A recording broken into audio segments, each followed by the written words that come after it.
अपना नया topic D block element का एक नया प्रॉपर्टी के साथ कैटालिटिक प्रॉपर्टी। तो पहला प्रॉपर्टी डाल लो catalytic property. What is catalytic property? हमने सुना है कि डी ब्लॉक एलिमेंट एक अच्छा खासा इनकी कैटालिटिक प्रॉपर्टी मतलब एक अच्छे खासे कैटलिस्ट की तरह बिहेव करते हैं। तो इसका रीजन क्या है? ठीक, कैटालिटिक नेचर इनका अच्छा खासा होता है। तो इसका कारण ये है क्योंकि ये ट्रांजिशन स्टेट एलिमेंट बना लेते हैं। ट्रांजिशन स्टेट एलिमेंट्स मतलब किसी भी एलिमेंट के साथ जुड़ करके उसे उसकी रफ्तार को इंक्रीज कर देते हैं और बाद में पूरा का पूरा प्रोडक्ट जब आखिरी में बनता है तो निकल जाते हैं प्रोडक्ट से। कैसा? जैसे कि हम हाबर प्रोसेस में देखते थे। हाबर प्रोसेस किस लिए यूज किया जाता है? हाबर प्रोसेस हम करते थे NH3 की प्रिपरेशन का प्रोसेस, HABER हाबर प्रोसेस।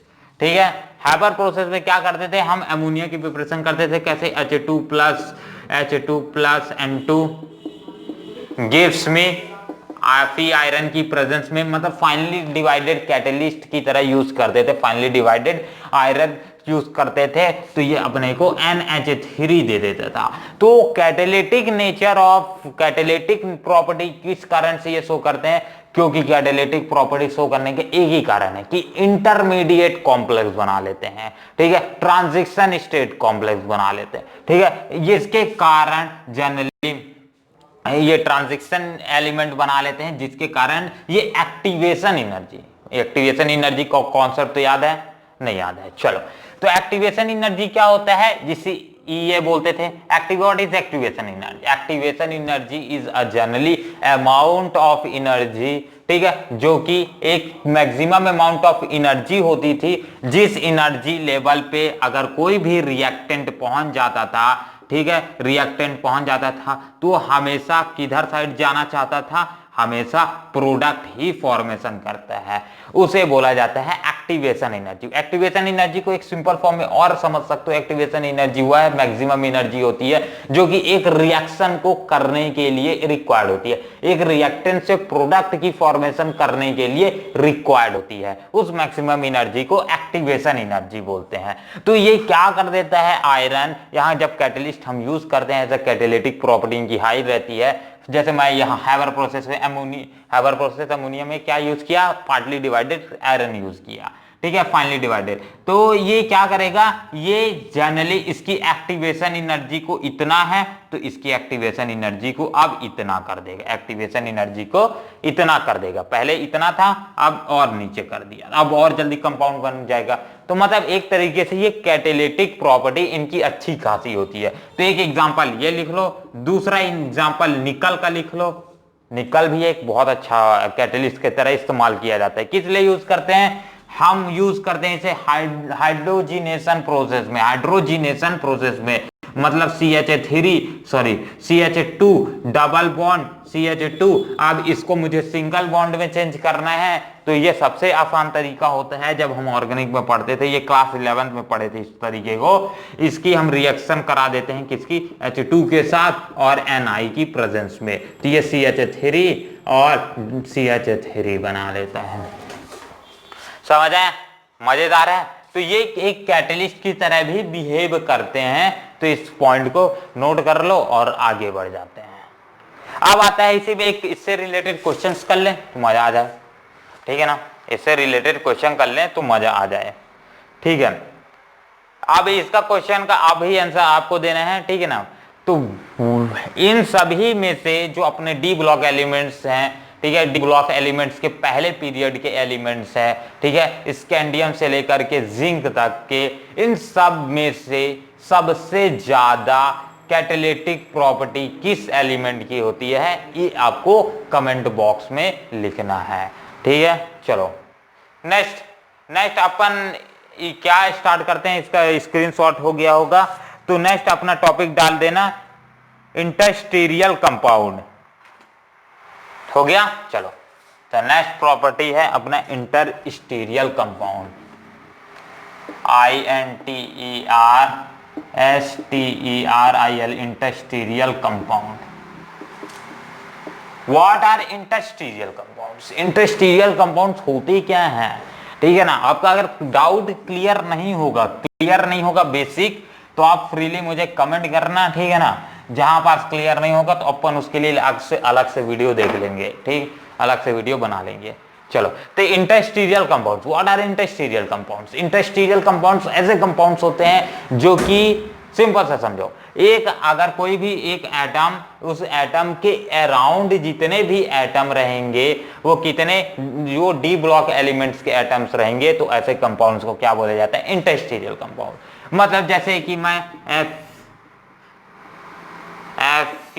जैसे कि अपन देख लेते हैं किसके लिए, Fe के लिए देख लेते हैं, ठीक है। FeH, Fe3H, ये एक एग्जांपल हो जाएगा, ठीक है। एक Fe3H हो जाएगा और एक MN4N,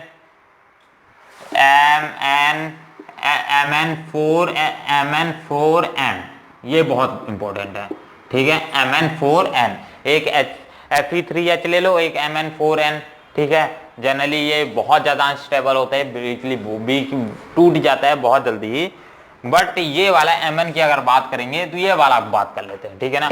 जैसे कि यहाँ पास एक नाइट्रोजन है, तो इसके अराउंड 4 ठोक Mn के एटम प्रेजेंट रहते हैं, 4 ठोक Mn के एटम प्रेजेंट रहते हैं, इधर साइड भी Mn, इधर साइड भी Mn, ठीक। मैग्नीन के एटम्स प्रेजेंट रहते हैं। अब ये इस टाइप के कंपाउंड्स को इंटरस्टीरियल कंपाउंड्स बोला जाता है। इंटरस्टीरियल कंपाउंड्स वैसे कंपाउंड्स होते हैं जब एक छोटा सा एटम के अराउंड हम डी ब्लॉक के कुछ भारी भरकम एटम्स, मतलब डी ब्लॉक एलिमेंट्स, उसको चारों तरफ से एलिमेंट्स चारों तरफ से घेरे रहते हैं, तो उसे इंटरस्टीरियल कंपाउंड्स बोला जाता है, ठीक। चलो, तो इंटरस्टीरियल कंपाउंड्स ये हो गया। अब इंटरस्टीरियल कंपाउंड्स की प्रॉपर्टीज क्या क्या है, ये एज अ क्वेश्चन लिख लो। What are the properties of interstitial compound. Interstitial की क्या क्या प्रॉपर्टी है, तो पहला प्रॉपर्टी आ जाएगा कि ये नॉर्मल एलिमेंट से स्ट्रॉन्ग रहते हैं। नॉर्मल एलिमेंट जैसे कि अगर एक Mn का एटम बात कर लेता हूँ, Mn का एक सिंपल एटम बोल दूंगा, और Mn और ये Mn4N की एटम की बात करूंगा, इन दोनों में से स्ट्रॉन्ग कौन सा होगा, तो ये ज्यादा स्ट्रॉन्ग, मतलब इंटरस्टीरियल कंपाउंड से एक strong atom, strong molecules formation करते हैं, या फिर सिंपल से बोले स्ट्रॉन्ग कंपाउंड्स की फॉर्मेशन करते हैं, एक प्रॉपर्टी।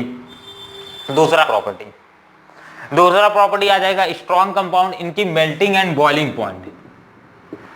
मेल्टिंग एंड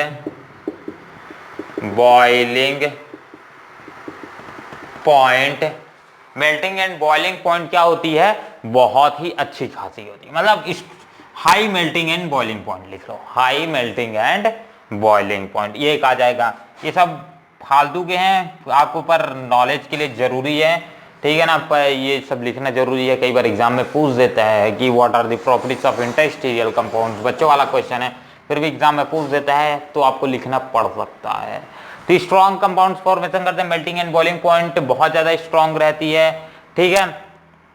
और जनरली बोलेंगे तो ये कंपाउंड्स इनर्ट रहते हैं, इनर्ट कंपाउंड, ये सबसे बड़ा property, INERT, inert nature show करते हैं। इनर्ट नेचर शो करने का मतलब है कि किसी और एलिमेंट्स के साथ रिएक्शन नहीं करते हैं। चौथा है प्रॉपर्टी क्या आ जाएगा, अब ये इनर्ट नेचर क्यों शो करते हैं ये भी देख लेते हैं। देखो, ये छोटा सा हमारे पास एटम है, जनरली ये तो मैं बड़ा बड़ा बना दिया हूं, ये कुछ इस तरह से एक नाइट्रोजन का एटम है, इसके बगल में Mn, फिर इधर Mn, फिर इधर Mn, फिर इधर Mn। अब देखो, ये Mn ही Mn दिख रहा है, उसके बीच में N नहीं दिख रहा है, ठीक है। ये इतना ज्यादा यहाँ पास ये स्टेबल्ड रहेंगे कि यहाँ कहीं पास से भी एटम्स को घुसने की जगह ही नहीं देखेंगे। मतलब कोई भी एलिमेंट आएगा कि सोचो कि मैं Mn4N पे अटैक मार दूं, तो नहीं अटैक मार पाएगा। क्यों अटैक नहीं मार पाएगा, क्योंकि कहीं से जगह खाली ही नहीं है। यहाँ पास अगर कोई पॉजिटिव चार्ज वाला एलिमेंट अटैक करने आया, तो यहाँ Mn इतने ही पहले से ही इलेक्ट्रोपॉजिटिव इतने नेचर्ड हैं कि ये इसको पॉजिटिव को क्या कर देंगे, रिपल कर देंगे, उसे एटम को रिपल कर देंगे, जा तू भाग, रिएक्ट नहीं करना, ऐसे टाइप का। तो ये क्या हो जाएंगे, इनर्ट नेचर भी शो करते हैं। एक ये हो जाएगा, चौथा हो जाएगा ये electric, LECTRIC, electric city conduct करने में मदद करते हैं। कंडक्शन करते हैं, इलेक्ट्रिसिटी की कंडक्शन करते हैं। तो ये नॉर्मल से कुछ प्रॉपर्टीज थी जो आपके मेरे हिसाब से आपके लिए इंपॉर्टेंट थी, इसलिए इसकी स्टडी कर लिए। चलो बढ़ते हैं नेक्स्ट प्रॉपर्टी में या फिर नेक्स्ट लेक्चर में। ठीक हो गया। अब इससे रिलेटेड एक दो क्वेश्चंस हैं, आई थिंक सो देख लेते हैं। नो, नेक्स्ट डाल लो melting and boiling point. Next property क्या है अपनी? Melting and boiling point.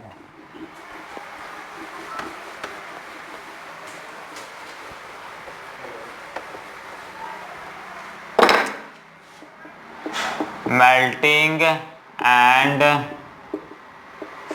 Boiling point. Melting and boiling point की अगर बात की जाएगी तो डी ब्लॉक एलिमेंट की higher melting and boiling point होती है।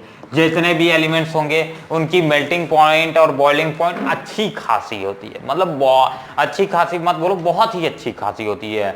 ऐसा कारण क्या है? ऐसा कारण इसका सेम टू सेम सिर्फ एक है, क्योंकि ये इसके जो अनपेयर इलेक्ट्रॉन्स रहते हैं, अनपेयर इलेक्ट्रॉन्स जो भी रहते हैं इन सारे एलिमेंट डी ब्लॉक एलिमेंट्स के, वो एक स्ट्रॉन्ग मेटेलिक बॉन्ड फॉर्मेशन करते हैं। Strong metallic bond, TLIC, metallic bonds की फॉर्मेशन करते हैं। अब स्ट्रॉन्ग मेटेलिक बॉन्ड आसानी से टूटता नहीं है, समझ आई बात? स्ट्रॉन्ग मेटेलिक बॉन्ड मतलब अगर मैं सिंपल सा बात करता हूं कि किस तरह से, देखो अगर मेरे पास आयरन है, ठीक है, आयरन है और आयरन के साथ रिएक्ट कर रहा है, Fe2 बना, Fe2, ठीक है, Fe2 बना रहा है, ठीक है, Fe2 बना रहा है। तो यहाँ पर से जो इसके बीच में बॉन्ड है ये बहुत ही ज्यादा स्ट्रॉन्ग बॉन्ड होगा और ये एक टाइप का क्या होता है? मेटेलिक बॉन्ड होता है। तो ये इजीली ब्रेक नहीं करते हैं, ये बॉन्ड्स इजीली ब्रेक नहीं करते हैं और इसीलिए इजीली ये एक दूसरे के साथ अटैक, मतलब टूटेंगे भी नहीं, इसलिए इनकी मेल्टिंग एंड बॉइलिंग पॉइंट बहुत ज्यादा हाई होती है। चलो ये बात तो क्लियर हो गई। अब इससे रिलेटेड कोई क्वेश्चन है देख लेते हैं, फिर आगे बढ़ते हैं।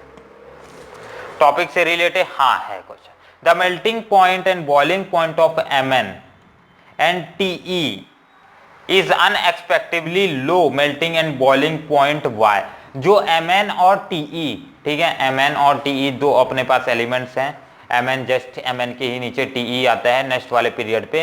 तो Mn और Te की जो मेल्टिंग पॉइंट होती है, मेल्टिंग एंड बॉइलिंग पॉइंट, वो बहुत ही लो होती है, ठीक है। इसमें यही बोला percent predictably low melting and boiling point Y।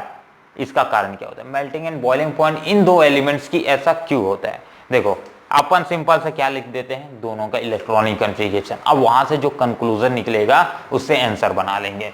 इसका यही है, मेरे को डी ब्लॉक की एक बात, अच्छी खास बात ये लगती है कि कई आंसर आप इसके इलेक्ट्रॉनिक कन्फिगरेशन से निकाल सकते हो। इलेक्ट्रॉनिक कन्फिगरेशन अपने पास कौन सा एलिमेंट दिया है? Mn दिया है। Mn का जनरल क्या रहता है? Ml का एटॉमिक नंबर सबसे पहले मेरे को बताओ। तो सबसे पहले क्या आ जाएगा? Scandium, titanium, vanadium, chromium, magnesium, ठीक है। Mn 25 आ जाएगा। तो इसका इलेक्ट्रॉनिक कन्फिगरेशन क्या आ जाएगा? इलेक्ट्रॉनिक कन्फिगरेशन आ जाएगा इसके हिसाब से 3d5,4s2 आ जाएगा, 3d5,4s2। तो अब इसकी मेल्टिंग एंड बॉइलिंग पॉइंट क्यों बोल रहा है कि बहुत ही लो होती है? लो Mn और एक दूसरा Te जस्ट इसी के नीचे आता है, ये भी एलिमेंट। इसकी करीब करीब electronic configuration same to same इसी तरह से रहता है, बट 4d5,4s2 सही है। चलो, तो इसका इलेक्ट्रॉनिक कन्फिगरेशन इतना आया, इसका इलेक्ट्रॉनिक कन्फिगरेशन इतना आया, और मैं बोल रहा हूं इसकी मेल्टिंग एंड बॉइलिंग पॉइंट बहुत कम होती है। अब मेल्टिंग एंड बॉइलिंग पॉइंट किस कारण से होती है? मेल्टिंग एंड बॉइलिंग पॉइंट होती है कि जो अपने पास इलेक्ट्रॉन्स पेयर्स फॉर्मेशन हो रही है, मतलब एक स्ट्रॉन्ग मेटेलिक बॉन्ड अगर बन रहा है तो उनकी मेल्टिंग एंड बॉइलिंग पॉइंट ज्यादा होगी, अगर स्ट्रॉन्ग मेटेलिक बॉन्ड नहीं बन रहा है तो उनकी मेल्टिंग एंड बॉइलिंग पॉइंट कम होगी। तो चलिए थोड़ा देर में देखते हैं। तो स्टार्ट करते हैं। कल का यहीं पास से लाइट गोल हो गई थी तो एकदम कपड़ा उपड़ा मैं आज पहन के नया आया हूं। तो स्टार्ट करते हैं। कल आई थिंक सो अपना एक क्वेश्चन कर रहे थे, उसी क्वेश्चन को कंटिन्यू करते हैं।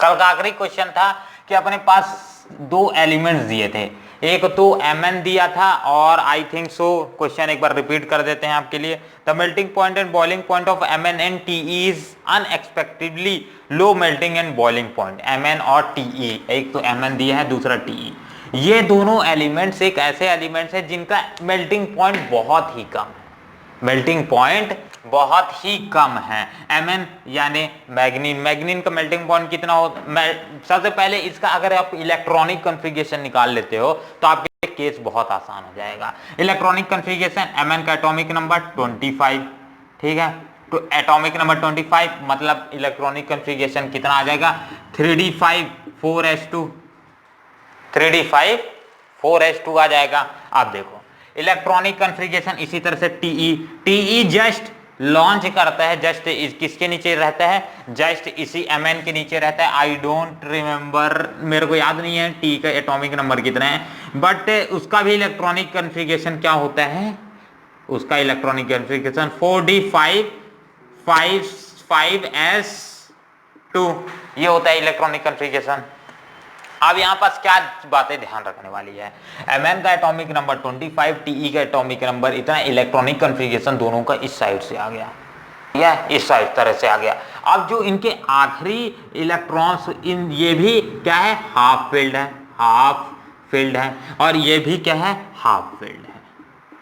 अब दोनों के इलेक्ट्रॉन्स, ये तो फुल फील्ड है, फुल फील्ड है, दोनों को S को छोड़ दो, दो एक क्या है, दोनों ही हाफ फील्ड है। अब हाफ फील्ड वाले और एक तो कंडीशन आता है फुल फील्ड वाले, हाफ फील्ड वाले और फुल फील्ड वाले इंटर इलेक्ट्रॉन बॉन्ड नहीं बना पा, मतलब जो अनपेयर बॉन्ड्स, इनमें कौन सा बॉन्ड फॉर्मेशन होता है, अगर कोई high melting and boiling point show करना है तो इनमें high melting and boiling point show करने के लिए मेटेलिक बॉन्ड्स की फॉर्मेशन करना पड़ता था, तो यहां मेटेलिक बॉन्ड की फॉर्मेशन नहीं हो पाएगी।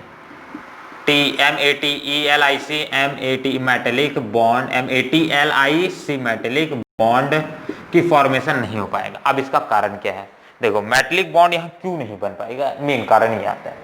मेटेलिक बॉन्ड यहाँ इसलिए नहीं बन पाएगा क्योंकि यहाँ पास जो अनपेयर ऑफ इलेक्ट्रॉन्स, इसके भी अनपेयर्ड इलेक्ट्रॉन्स है, half filled unpaired of electrons, stability gained करने के कारण इसका जो न्यूक्लियस रहेगा इन सारे अनपेयर इलेक्ट्रॉन्स को अपनी ओर अट्रैक्ट कर लेता है, ठीक है, इस सारे अनपेयर इलेक्ट्रॉन्स को अपनी ओर अट्रैक्ट कर लेगा और अनअट्रैक्ट करने के कारण ये मेटेलिक बॉन्ड की फॉर्मेशन नहीं कर पाएंगे।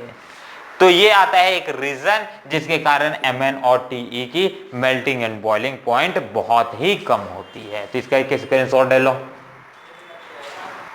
कंप्लीट। चलो तो आज का आई थिंक सो समझ आ गया है, तो स्टार्ट करते हैं इसी के जस्ट आगे।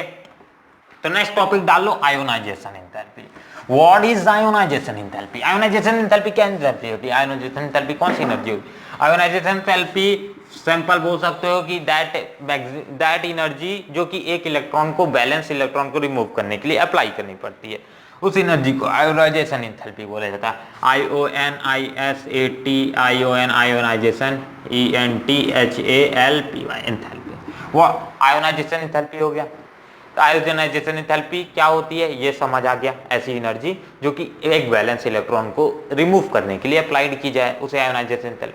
तो डी ब्लॉक एलिमेंट्स की आयोनाइजेशन एंथैल्पी ज्यादा होती है कि कम होती है? तो एक बात ध्यान रखना, डी ब्लॉक एलिमेंट की आयोनाइजेशन एंथैल्पी स्ट्रांग होती है, मतलब बहुत ज्यादा हाई होती है, हाई होती है। कैसे? अगर आप, मैं एक सिंपल सा एग्जांपल लेके चल दे रहा हूं, Mn से मान लेते हैं Mn से जा रहे हैं जिंक, ये सारे के सारे डी ब्लॉक एलिमेंट्स आ जाएंगे, ठीक है, डी ब्लॉक एलिमेंट। तो Mn से अगर आप along the period, ALONG along the period move करोगे, ठीक है, तो इनकी आयोनाइजेशन एंथैल्पी इंक्रीज करेगी, और वैसे भी इनकी आयोनाइजेशन एंथैल्पी बहुत ज्यादा हाई होती है, ठीक है, इंक्रीज करेगी। अब इसका कारण आता है क्यों आयोनाइजेशन एंथैल्पी इंक्रीज कर रही है? क्योंकि यहाँ एक चीज सबसे कॉमन है कि साइज मैटर करता है भाई, साइज मैटर करता है, मतलब इनका जो साइज होगा वो अलोंग द ग्रुप जाने से डिक्रीज करता है, एटॉमिक साइज डिक्रीज करने के कारण इनका आयोनाइजेशन एंथैल्पी इंक्रीज करेगा। अब जितना छोटा सा एटम, मान लो एक एटम इतना बड़ा है, दूसरा एटम जिंक का एटम इतना बड़ा है, Mn का एटम मान लो इतना बड़ा है, जिंक का एटम इतना बड़ा है, ठीक है। अब यहाँ पास क्या है, एक पॉजिटिव चार्ज, इसमें भी एक पॉजिटिव चार्ज न्यूक्लियस प्रेजेंट है। अब यहाँ पास जो वैलेंस इलेक्ट्रॉन है यहाँ प्रेजेंट है। अब ये वैलेंस इलेक्ट्रॉन को अपनी ओर खींचने के लिए इससे ज्यादा फोर्स अप्लाई करना पड़ेगा, ठीक है। मतलब ये इतने अपने बैलेंस इलेक्ट्रॉन को अपनी ओर नहीं खींच पाएंगे, क्योंकि force is inversely proportional to distance होता है। Force of attraction is inversely proportional to distance, मतलब जितना ज्यादा डिस्टेंस उतना ही कम फोर्स। तो सिंपल से यहाँ कॉन्सेप्ट, यही कॉन्सेप्ट यहाँ भी अप्लाई होगा।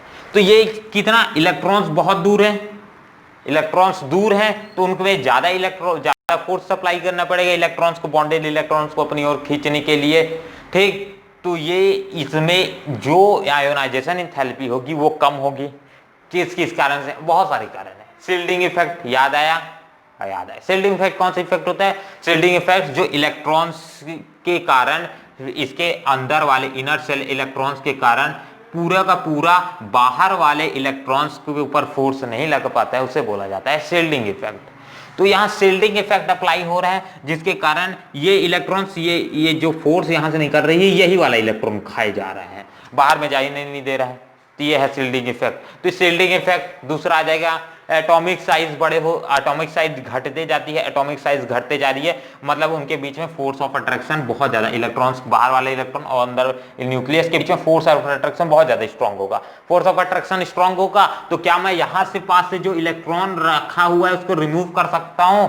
नहीं कर सकता हूं, ठीक है। यहां से इलेक्ट्रॉन रिमूव करना इजी है, बट यहां से इलेक्ट्रॉन रिमूव करना हार्ड है, क्योंकि यहां पास का जो एटॉमिक साइज है वो कम है, ठीक। समझ आया? एक ये कॉन्सेप्ट है। तो ये एक शील्डिंग इफेक्ट का भी कॉन्सेप्ट है, तो उसको भी चाहो तो लिख सकते हो, ठीक है। दोनों कॉन्सेप्ट एप्लीकेबल है। तो आयोनाइजेशन एंथैल्पी एस समझ आ गया। तो अलोंग द पीरियड मूव करने से क्या होगी, ये इंक्रीज करती है। चलो अब इससे रिलेटेड एक आध दो क्वेश्चंस करते हैं, तो और कॉन्सेप्ट आपका क्लियर हो जाएगा, ठीक। कई एक्सेप्शन केसेस भी आएंगे जो क्वेश्चन के रूप में हम देख लेंगे। पहला क्वेश्चन लिखो, why first ionisation enthalpy of chromium is lower than zinc. First ionisation enthalpy chromium की कम होती है in comparison to zinc. First ionisation enthalpy of chromium is lower than zinc, ठीक है। क्रोमियम और जिंक की बात कर रहे हैं। चलो तो फर्स्ट आयोनाइजेशन एंथैल्पी के केसेस में अब फर्स्ट आयोनाइजेशन एंथैल्पी क्या होता है ये अभी देख लेते हैं, ठीक है ना। चलो तो क्रोमियम की कम होती है इन कंपैरिजन टू जिंक, ये भी देख लेते हैं। तो क्रोमियम का atomic number Z is equal to, ठीक है, manganese iron cobalt nickel copper zinc नहीं, ठीक है। क्या आता है अपना कैल्शियम, इसके बाद Mn क्या होता है, ये scandium, titanium, vanadium, chromium, मैग्नीन। Chromium 24 यानी 24 इलेक्ट्रॉनिक कॉन्फ़िगरेशन लिखो, इलेक्ट्रॉनिक कॉन्फ़िगरेशन 3d5 4s1 आया। चलो एक आया। दूसरा जिंक कितना होता है, जिंक एटॉमिक नंबर 30, मतलब 3d5 4s2 3d10 जिंक के लिए 3d10 4s2। आप ये दोनों के जो अगर इलेक्ट्रॉनिक कॉन्फ़िगरेशन निकली है ना भाई, बस उसको 1 मार्क्स तो मिल गया, ऐसा क्वेश्चन में 1 मार्क्स मिल गया। अगर 1 मार्क्स का क्वेश्चन है तो हाफ मार्क्स मिल गया, स्टेप मार्किंग में हाफ मार्क्स मिल गया। अब इसके बाद यहाँ करना क्या है, सिंपल सा यहाँ पास से एक्सप्लेन बस करना है। यहाँ पास से जब अपन ये आ जाएगा एक ग्राउंड स्टेट, ये आ जाएगा इसका ग्राउंड, GROUND ग्राउंड स्टेट में इस तरह से।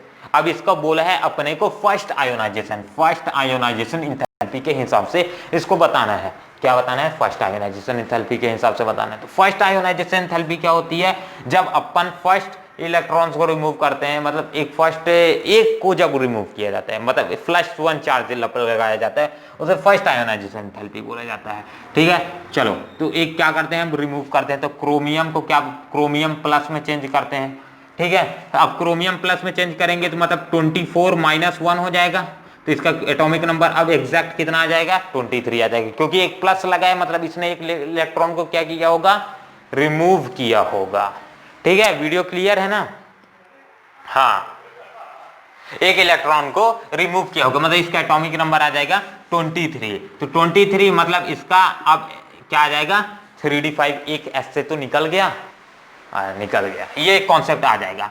अब दूसरा जिंक के लिए भी देख लेते हैं। तो जिंक के लिए जब Zn2+ में जाएंगे, इसका एक ये ऑक्सीडेशन स्टेट शो करता है, या फिर इसका यहीं से छोड़ दो, यहीं से छोड़ दो, यहीं से एक्सप्लेन कर देते हैं हम, बाकी का एक्सप्लेन करने की जरूरत नहीं है।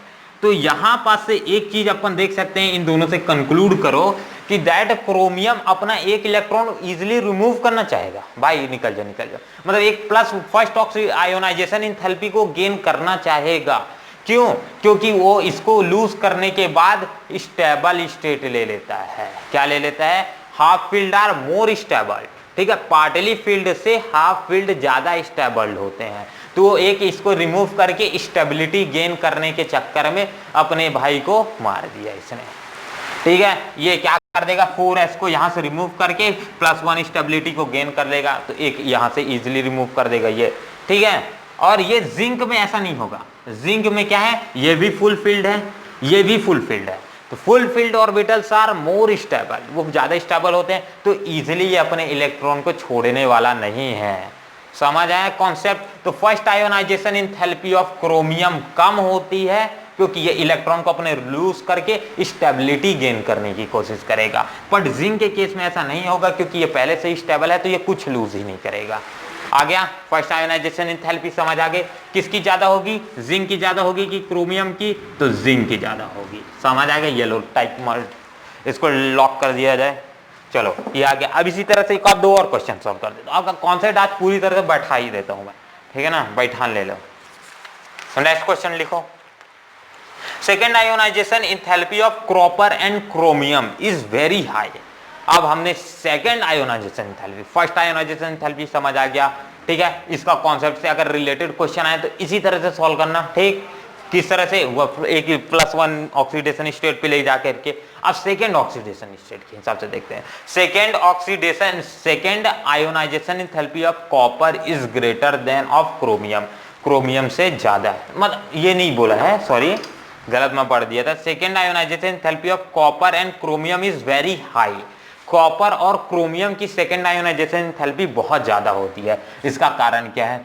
चलो तो इसी क्वेश्चन को फिर से एक बार कर लेते हैं। क्रोमियम को मैं शायद ही फालतू ही मिटा दिया, चलो फिर भी सेकेंड आयोनाइजेशन एंथैल्पी के केस के लिए तो अपने को बोला है क्रोमियम हो या फिर अपने पास कॉपर, दो एलिमेंट दिया है, इन दोनों की बहुत ज्यादा एक्स्ट्राऑर्डिनरी हाई होती है, ठीक है, सेकेंड आयोनाइजेशन एंथैल्पी। ऐसा क्यों?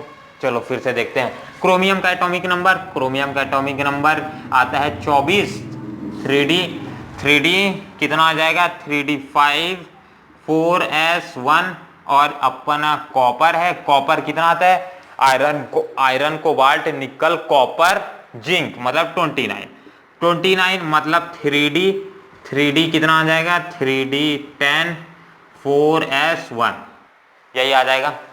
ये दोनों एक्सेप्शन वाले केस थे, याद आया? याद आ गया। चलो ये आ गया। अब अपने को फर्स्ट आयोनाइजेशन, इसके हिसाब से बात कर लो पहले first ionization enthalpy. First ionization enthalpy की यही बात तो सेकंड आयोनाइजेशन एंथैल्पी आएगा। सेकंड आयोनाइजेशन एंथैल्पी पहले से ही थोड़ी ना आ जाएगा, पहले फर्स्ट में जाओगे, पहले एक सीढ़ी चढ़ोगे फिर दूसरा सीढ़ी चढ़ोगे, ऐसा है ना। हाँ, इसी तरह से यहाँ भी। तो पहला इन सबका फर्स्ट आयोनाइजेशन एंथैल्पी देखते हैं। फर्स्ट आयोनाइजेशन एंथैल्पी अगर गेन करने के बाद मतलब क्रोमियम प्लस में जब चल देगा तो ये कितना बना लेगा? 3d5 बना लेगा, ठीक है। जिंक में जब कॉपर भी जब +1 ऑक्सीडेशन स्टेट में चल देगा तो ये भी एक स्टेबिलिटी गेन कर लेगा 3d10 की, ठीक। अब यहाँ दो कॉन्सेप्ट तो अप्लाई होंगे भाई। अब नाम से ही पता चलेगा, ये जिसको इलेक्ट्रॉनिक कॉन्फ़िगरेशन वाला लोचा समझ आ गया ना, उसको ये सब आगे क्वेश्चन करने की जरूरत ही नहीं है, ठीक। ये क्या है? इसमें 3d5 बन गया, इसमें 3d10 बन गया। Half filled and full field orbitals are more stable than partly filled orbital, तो ठीक। तो ये फर्स्ट आयोनाइजेशन ये एंथैल्पी ये बहुत जल्दी गेन करने की कोशिश करेंगे, मतलब एक इलेक्ट्रॉन को फट से लूज कर देंगे और फर्स्ट आयोनाइजेशन एंथैल्पी को गेन कर लेंगे जैसे ही इनको मौका मिलेगा। बट अगर सेकंड आयोनाइजेशन एंथैल्पी की बात करूंगा, सेकंड आयोनाइजेशन एंथैल्पी में तू चले जा भाई, तू भी चले जा, तो कतराएंगे इन लोग। क्यों कतराएंगे? क्योंकि ये जाना नहीं चाहेंगे, क्योंकि ये स्टेबिलिटी को गेन कर चुके हैं और ये भी स्टेबिलिटी को गेन कर चुका है। Half filled are more stable, ठीक है, then partially filled and full filled are always stable. तो ये दोनों चीज स्टेबिलिटी को गेन कर चुके हैं, स्टेबिलिटी स्टेबिलिटी को गेन करने के कारण ये सेकेंड आयोनाइजेशन इंथैल्पी आई लिख लो, क्या आई समझ जाना, आयोनाइजेशन इंथैल्पी इनकी बहुत ज्यादा हाई होगी। ठीक है, ये इजीली क्या नहीं करेंगे, इलेक्ट्रॉन्स को लूज नहीं करेंगे। चलो कंप्लीट, तो इसका एक स्क्रीनशॉट ले लो, फिर आगे बढ़ते हैं।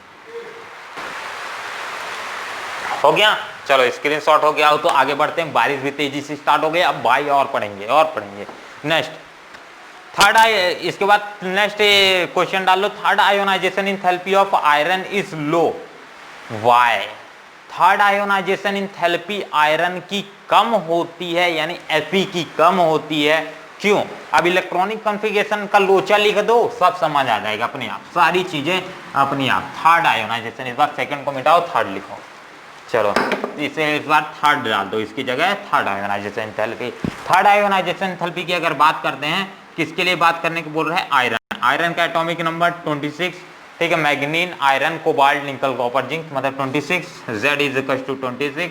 इसके लिए इलेक्ट्रॉनिक कॉन्फ़िगरेशन कितना आ जाएगा? 3D6 4s2, यही आ जाएगा, 26 है। चलो 3D6 4s2। अब इसमें बोला थर्ड के लिए, थर्ड की अगर बात करेंगे तो ये पहले सबसे पहले इसका Fe का +1 +2 एक साथ देखो ये क्या करेगा इजीली। सबसे पहले हम जाते हैं +1 ऑक्सीडेशन स्टेट में। +1 ऑक्सीडेशन स्टेट में अगर Fe+ में देखेंगे तो ये कितना बना लेगा, मैं डायरेक्ट यहाँ लिखे दे रहा हूं, पर आप लोग जब करना तो इसको ऐसे मत कर देना, एक ही साथ ऐसे मत कर देना, मतलब सिंपल सा मैं बोल रहा हूँ, क्या मत कर देना। आप डायरेक्ट सेकेंड ऑक्सीडेशन स्टेट में भी जा सकते हो, फर्स्ट में भी। तो मैं एक एक करके स्टार्ट कर रहा हूँ, फर्स्ट में जाऊंगा, फिर सेकंड में जाऊंगा, फिर थर्ड। आप चाहो तो एग्जाम में क्या लिख सकते हो, सेकंड को एक्सप्लेन कर देना, ठीक है, थर्ड को इजीली, उसके बाद थर्ड को एक्सप्लेन कर देना, ऐसे। पर मैं फर्स्ट सेकंड थर्ड को इजीली एक्सप्लेन कर रहा हूँ आपकी ज्यादा अंडरस्टैंडिंग बनाने के लिए। तो ये क्या आ जाएगा 26, एग्जाम ऐसे ही लिखना है, करेक्ट वे होता है 26 - 1, फर्स्ट ऑक्सीडेशन स्टेट में जा रहे हैं, तो ये कितना आ जाएगा 3D6 4s1। पर ये इजीली एक इलेक्ट्रॉन और गेन करना चाहेगा, मतलब लूज करेगा, क्योंकि स्टेबिलिटी और मेंटेन करना है, तो Fe+2 में जाएगा ये डायरेक्ट, ठीक है। तो ऊपर वाले को मैं रब कर दूं, समझ आ गया पहला वाला, ये क्योंकि ये अनस्टेबल रहेगा, ये और जल्दी एक इलेक्ट्रॉन को लूज करेगा क्योंकि वो अनस्टेबल बना रहा है, तो ये Fe+2 में मैं डायरेक्ट चले जा रहा हूं। अब 26 - 2 कर दो, ठीक है। सेकेंड आयोनाइजेशन एंथैल्पी देख रहे हैं इसकी, तो 26 - 2 विच गिव्स अस 3D6, ये आ जाएगा। ये कौन सी है? सेकेंड आयोनाइजेशन एंथैल्पी, आई लिखे दे रहा हूं, आई रे, ठीक है। सेकेंड आयोनाइजेशन एंथैल्पी 3D6 आ जाएगी, ये आ गई। यहां तक का कॉन्सेप्ट अपना क्लियर हो गया। अब मैंने बोला कि इसके लिए थर्ड आयोनाइजेशन एंथैल्पी इसकी क्या होती है? बहुत ही ज्यादा लो होती है, ठीक है, लो होती है थर्ड आयोनाइजेशन एंथैल्पी। आयरन की केस की बात करेंगे, ऐसा क्यों? देखो यहां पास इसने 3D6 के गेन कर लिया, अब 3D6 के जस्ट पहले क्या आता है 3D5, ठीक। 3D5 ये ज्यादा जल्दी पहुंचना चाहेगा कि 3D10 पहुंचना चाहेगा? 3D5 पहुंचना चाहेगा। ये एक इलेक्ट्रॉन और लूज करना चाहेगा, क्योंकि ये क्या करेगा, इसके पास एक इलेक्ट्रॉन एक्स्ट्रा है, ठीक है, इसके पास एक इलेक्ट्रॉन एक्स्ट्रा है, तो एक इलेक्ट्रॉन को और लूज करना चाहेगा कि भाई तू एक इलेक्ट्रॉन निकल जा, ताकि मेरे पास ऐसा स्टेबिलिटी आ जाए कि मैं हाफ फील्ड में पहुंच जाऊं। तो half filled are more stable than partly filled. अब ये क्या है? ये पार्टली फील्ड है, तो पार्टली फील्ड की कैटेगरी से हटना चाहेगा। तो इसका थर्ड आयोनाइजेशन एंथैल्पी बहुत ज्यादा स्ट्रांग होगी। आयरन Fe+3 में बहुत तेजी से चल देगा, Fe+3 में बहुत तेजी से चल देगा।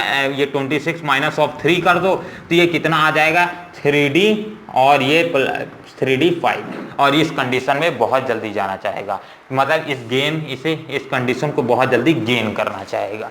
तो ये समझ आया कॉन्सेप्ट आयोनाइजेशन एंथैल्पी का? I think so.